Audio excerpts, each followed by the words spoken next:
Bonjour à tous et bienvenue sur Spiclo. Aujourd'hui, je vous propose de parler d'un problème récurrent dans la prise de parole, le fameux par cœur.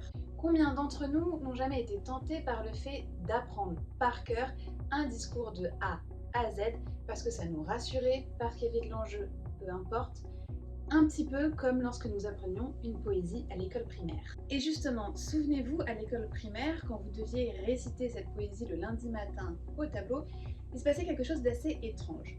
Les 30 élèves défilaient et malgré leurs 30 personnalités différentes, ils avaient tous cette petite musique. Le corbeau et le renard. Maître corbeau sur un arbre perché, ta ta ta ta ta ta ta ta ta ta ta. Cette musique que nous avions tous en commun, elle est issue de l'apprentissage par cœur.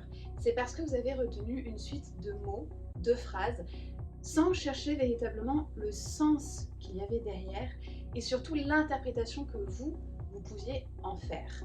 Un petit peu comme si vous reteniez une suite de chiffres à l'infini. Or, c'est cela qui suscite l'écoute. Savoir ce que pense l'orateur de ce qu'il raconte, le sens que lui définit, interprète et qui s'entend à travers ses intonations personnelles et spontanées. Je vous conseille donc d'apprendre plutôt un plan synthétique. Apprenez si vous souhaitez votre introduction et votre conclusion, mais entre les deux, retenez simplement les grandes idées clés structurées dans un ordre logique, avec un exemple pour chaque idée qui vient l'illustrer, et là-dedans, sentez-vous libre de naviguer comme vous le souhaitez, avec votre naturel et votre spontanéité pour porter l'ensemble du discours.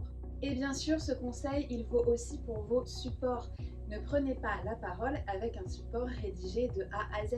Vous seriez alors tenté de lire votre feuille et on retrouverait le même problème, lecture, récitation automatique qui coupe l'écoute. Alors n'oubliez pas, se défaire du par cœur et du support trop rédigé, c'est garantir une connexion plus forte avec votre public où on verra davantage votre personnalité et où on n'entendra pas cette petite musique automatique que tout le monde connaît.